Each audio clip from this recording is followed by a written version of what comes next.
Hello everyone, Lindsay here. So welcome. Today is January 4th, 2021, day 4 of the 20 things I learned from the year 2020. And I hope you're joining me, or at least you will join me in taking time for reflection. I know so many of us just like to hit the ground running at full speed on the first day of the year and set all of our goals and say we're going to accomplish all these things, and then we kind of peter out around mid-February, if we even make it that far, because most of the time we're just exhausted from the previous year, and 2020 gave us a lot of reasons to be exhausted physically, mentally, emotionally, even spiritually. So the first part of the year is a great time to rest, restore, and reflect. And so part of my reflection this year is to write down 20 things that I learned from 2020, and I hope that you'll join me in this and taking this time to reflect, so that you can extract the beauty from the previous year and carry that in as the lessons that can be the foundation for your growth in the next year. And so day 4, or lesson 4, was stop shaming myself. Stop shaming myself. And so I don't know, I mean, I'm speaking from a woman's perspective, but I do feel that women have a tendency to shame themselves more than men. And men, please chime in and let me know if I am incorrect on this, because I'd love to hear from you as well. But, but there are so many expectations that we place upon ourselves, and when we don't meet those expectations, whether we've placed them upon us or society has, but what the important thing is most of the time we've taken those expectations on as our own, whether they're really true or valid or not. And when we don't meet those expectations, we have a tendency to shame ourselves. And with all the challenges that 2020 presented, one of the biggest ones for me was financial, because I was on the precipice of launching something really special and new, and had some great connections and opportunities that were going to bloom, and everything came to a standstill. And I had to let go of a lot, including, opportunities to earn money.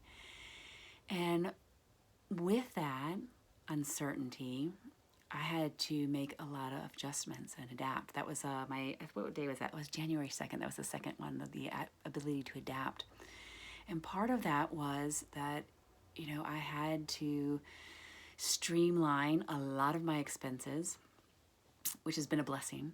And then, which will feed into another one of the lessons I learned. But, and this is very deeply personal. And so, I actually had to go on Medicaid, and I was really resistant to doing it. I did not want to do it, but I couldn't afford my health care any longer. I just couldn't. We know that healthcare is a crisis in the United States, and a lot of us were deeply impacted by the fact that we couldn't afford a healthcare any longer. But I really didn't want to go on Medicaid.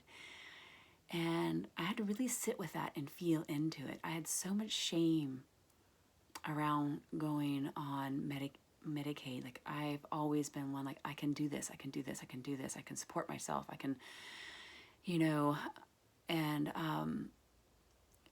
and the interesting thing is that when I finally realized I have to do this, I can't go without health insurance, especially during a pandemic. And so I went ahead and applied for it. And I have to say, it was the easiest, smoothest process I have ever done in regards to anything that has to do with the government. But I have to say, the people that helped me on the other end were so gracious, so kind, and just so loving, and just gave me such words of encouragement. Because they could tell, I get emotional about it now.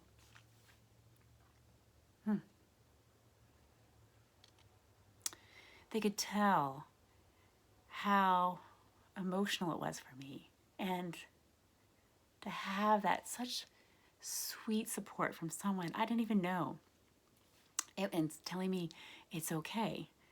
And the woman on the other end was calling me honey and sweetie and saying, it's fine, you know, like we're all, you know, there's so many people that are in the same situation as you. And that when I get back on my feet, I'll do the right thing and I'll go and get my health insurance again. And it was just this moment where I was like, wow, I had put so many expectations upon myself that were just weighing me down. And I was shaming myself. And that makes you feel so small when you shame yourself. And so, and in doing that and hearing this woman's voice and her encouragement and her love, I was able to let go of a lot of that shame. And then all of a sudden it was like, it was done and it was done. I was all of a sudden when I realized, oh my gosh, I can actually afford to go to the doctor. I can actually, you know, do the things for myself to take care of myself the way that I need to during this time. It was a huge relief. And then, you know, and then when I would go to see a doctor, I would have to tell them I was on Medicaid, and then, you know, that little bit of shame would come back up just so I could, you know, learn that lesson again and again and again. And because it's pretty deep. It's pretty deep, this expectation that we can do it all on our own and that I should be able to earn enough money that I can pay for my own health care, even in a country that has a major healthcare crisis that doesn't make it easy to pay for your own healthcare if you're an entrepreneur or a solo entrepreneur or have an untraditional job. So, anyways, that was my lesson. Stop shaming myself, and let me know if this resonates with you. If there was a lot of shame that you were putting on yourself during this time, that coulda, shoulda, woulda. And drop a comment below and let me know perhaps another thing that you learned from 2020 and how that will support you in the coming year. Shame's a big one. We don't want to carry that baggage in with us at any time into any year because it will really weigh us down and it will create stagnancy and it will also just create a lot of toxicity in your heart, and we don't need that. We definitely don't need that. So until tomorrow, my friends, many blessings and take care of yourselves. Bye.